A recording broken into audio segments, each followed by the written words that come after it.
دبر پاخانہ والی جگہ سے شہوت کرنا۔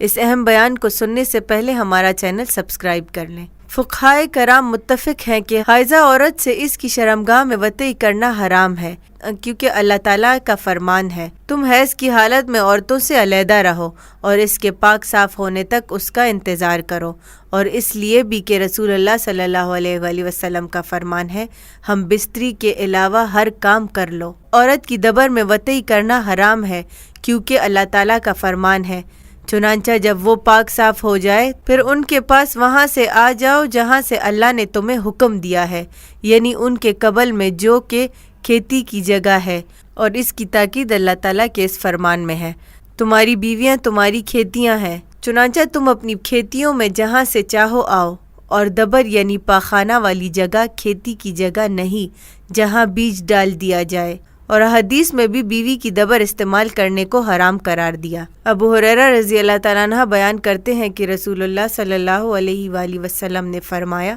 جو شخص اپنی بیوی کی دبر استعمال کرے وہ ملعون ہے۔ علماء کرام بیان کرتے ہیں کہ عورت کی دونوں رانوں اور دونوں چوتڑوں کے مابین میں دخول کے بغیر لطف اندوز ہونا اور شہوت کرنا جائز ہے۔ امام شافعی رحمۃ اللہ علیہ کہتے ہیں دونوں چوتڑوں کے مابین دخول کے بغیر لذت حاصل کرنے میں کوئی حرج نہیں، اور ابن قدامہ کہتے ہیں بغیر دخول کیے دونوں چوتڑوں کے مابین لذت حاصل کرنے میں کوئی حرج نہیں، کیونکہ حدیث میں دبر کی حرمت آئی ہے، اس لیے یہ اسی کے ساتھ مخصوص ہے، اور اس لیے بھی کہ یہ گندگی کی بنا پر حرام ہے، اور گندگی دبر کے ساتھ خاص ہے، اس لیے حرمت بھی دبر کے ساتھ ہی خاص ہوگی۔ اور روز الطالب میں درج ہے خاوند اپنی بیوی سے کیا کچھ شہوت کر سکتا ہے۔ بیوی کے دبر والے سوراخ کے علاوہ کہیں بھی شہوت کا مالک ہے، چاہے وہ دونوں چوتڑوں کے مابین کر لے، لیکن دبر کے سوراخ کے ساتھ شہوت کرنا قطعی طور پر حرام ہے، کیونکہ حدیث میں ہے یقیناً اللہ تعالیٰ بیان کرنے سے نہیں شرماتا تم اپنی بیوی کی دبر پاخانہ والی جگہ میں وطئی مت کرو، ایسے امام شافعی رحمۃ اللہ علیہ کی روایت ہے۔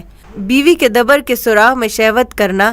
مثلاً یہ کہ اس میں عضو تناسل کا کچھ حصہ داخل کر دے، اس بنا پر جس کے متعلق سوال کیا گیا اس میں کوئی حرج نہیں، لیکن شرط یہ ہے کہ دبر میں عضو تناسل کا سوراخ یا اس کا کچھ حصہ داخل ہونے سے امن میں رہے، یعنی کہیں ایسا کرتے ہوئے دخول ہی نہ کر لے، کیونکہ یہ حرام ہے۔ اس لیے بہتر یہ ہے کہ ایسا کرنے سے بھی پرہیز کرے، کیونکہ چراگاہ کے ارد گرد چرانے سے حدود کے اندر بھی جانے کا خدشہ ہے۔ اگر آپ بھی اپنے کسی مسئلے کے بارے میں ہم سے پوچھنا چاہتے ہیں تو ہمیں میل کے ذریعے یا ویڈیو کے کمنٹ باکس میں ہم سے پوچھ سکتے ہیں۔